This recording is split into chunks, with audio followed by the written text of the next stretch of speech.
Today we want to tackle the question why organizations must evolve from PSEA to safeguarding. I feel like this is a very important question, whereby we are talking about so many organizations have PSEA policies, they even UN organizations, and I think this is one platform where I can tell you why I think organizations to move from PSEA to safeguarding. So I would start by telling you what is PSEA and what is safeguarding. So PSEA is protection from sexual exploitation and abuse, or it can be prevention of sexual exploitation and abuse. It might also include harassment. It is a framework that is aimed to prevent and addressing any sexual misconduct, particularly in humanitarian and development sectors.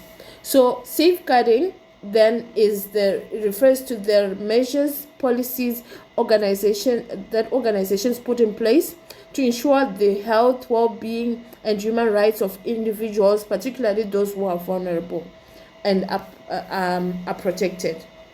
It takes a broader context to protecting individuals from any harm, including abuse, neglect, exploitation, and violence, not limiting to just sexual misconduct. So the main difference between PSEA and safeguarding is that PSEA is more of sexual misconduct, but safeguarding is a holistic kind of approach whereby we're talking about misconduct of any type of variation.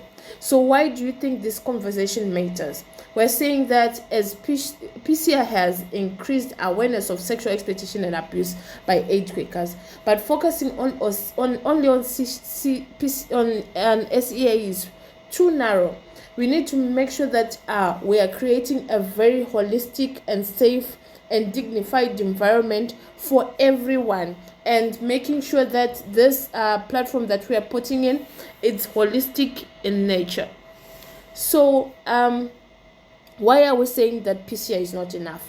We're trying to make sure that the platform is holistic, like I mentioned. We don't want to talk about any sexual misconduct only, but we want to also talk about physical abuse, like actually aggression, someone fighting you. We want to talk about neglect. We want to talk about emotional harm, like if someone is tormenting you emotionally, or even bullying, and anything that is outside the scope. We want to make sure that our policies are comprehensive in this context. So PSEA will help us to be very comprehensive like that.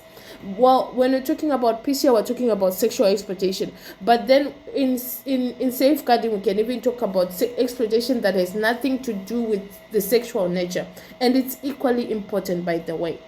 Then we need to talk, when we're doing safeguarding, we address any systemic risks that are there. Like, for example, they face any systemic risk beyond sexual exploitation. With safeguarding, you'll be able to address any kind of risk effectively. It strengthens accountability. One thing I like about safeguarding is that it gives ownership to everyone in the organization to do something to make sure that the environment is safe. It's different from PSEA, whereby it's the PSEA specialist who's training people, who's doing everything. When you talk about safeguarding standards, you're trying to give people a chance to make sure that they prevent harm in the work that they are doing. It fosters inclusivity, and also it prevents any kind of blind spots, like, for example, issues of psychological safety, child welfare, disability rights.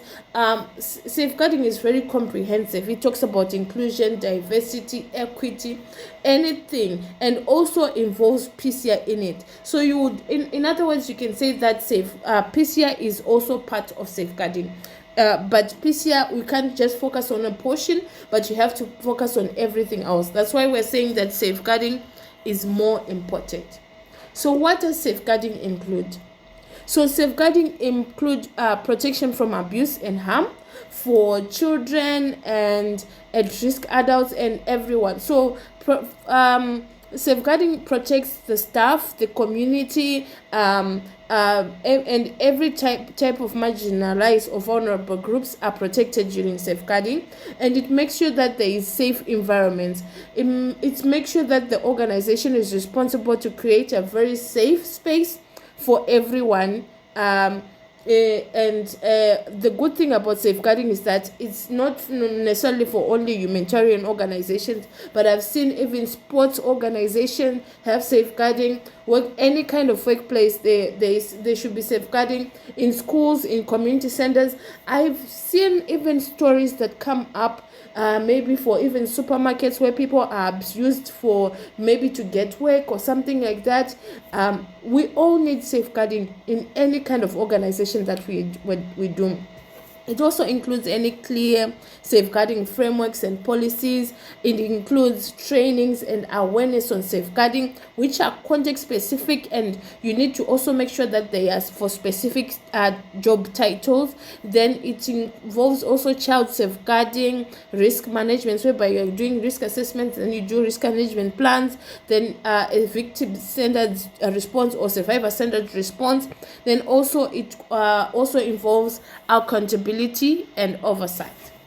So a clear example of safeguarding is beyond, like moving beyond PSEA, is like verbal abuse, intimidation, and mocking.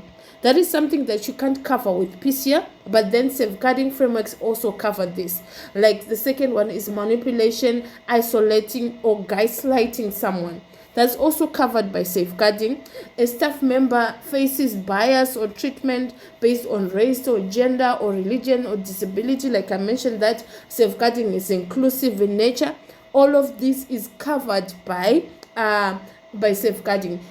All these that I mentioned, they are not sexual in nature, but they are examples of what you can put for safeguarding. So we need to make sure that we move beyond just sexual exploitation and abuse. And I'm not saying that it's not important, by the way, but I'm saying that when you are doing safeguarding, you are including sexual exploitation and abuse in your work, and you are covering it in a holistic manner without leaving out any kind of other misconducts.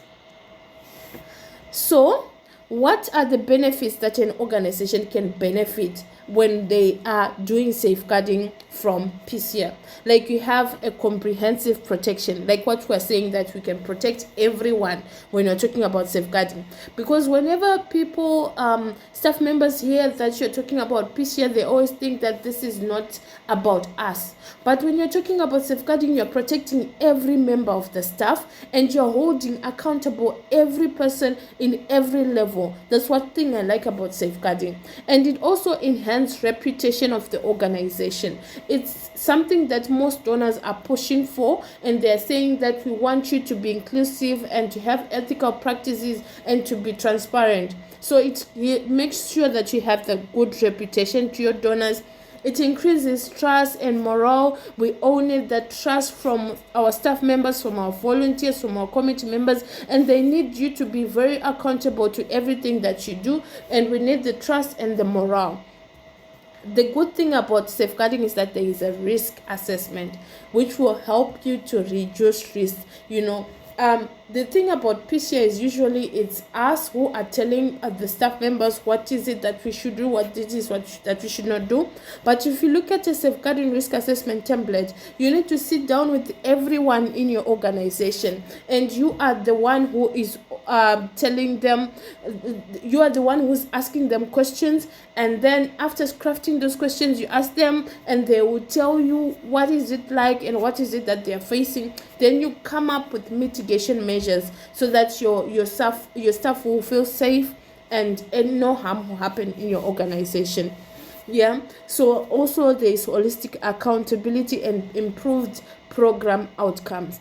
Whenever there is inclusion and there is safeguarding, you really know that you can have very good program outcomes. And this is something that you can do for your school, for any other organization, or for your club or your community outreach, anything. You can always put safeguarding so that you can try to protect anyone from being harassed, abused, bullied, exploited, or anything. So, what are the steps that are there to transition from PSEA to safeguarding? Like, I know that most organizations are already implementing PSEA, and you may want to move from PSEA to safeguarding. What is it that you want to do? The first thing, you need to assess the current policies that you have.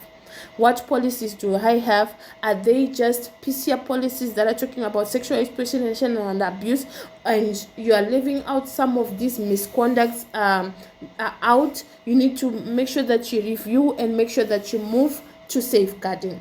Then also conduct any risk assessment so that you can try to make sure that you have safeguarding interventions that are good for your organization.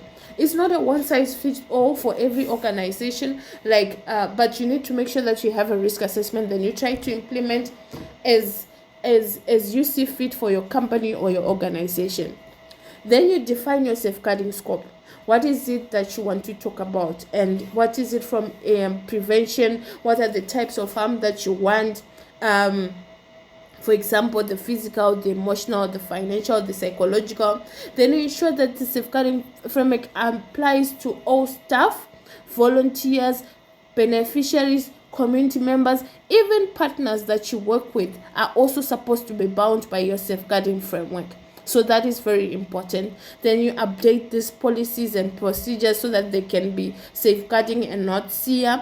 Then you start training and doing capacity building. It doesn't make sense for your organization to have a very good policy that the staff does not know anything about. So it's always important for you to train and provide safeguarding capacity building. Maybe you might even have volunteers or officers, whatever that you feel like would help you, so that you can have a team of your own. Then you strengthen the reporting and response mechanism so that they do not just accommodate just SEA or PSEA, but they need to accommodate everything that is safeguarding related. Like, for example, if someone comes to you and say that they've been bullied, there should be a policy that talks about that, and there should be a policy to try to make sure that you intervene to this.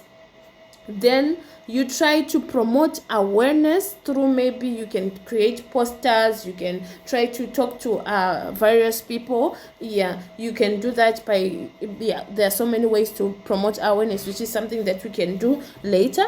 Then we can monitor, evaluate, and improve your system. You can do safeguarding audits, which I will teach you at some point. Then also you can do like any feedback forms or anything like that, so that you can see if there are gaps. Then you try to improve. Even on your policy, you can try to improve gradually.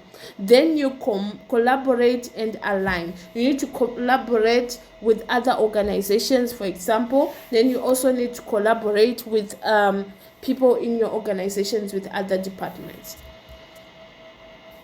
Thank you so much. So please do like and subscribe my video, and click the bell button for more information. Thank you.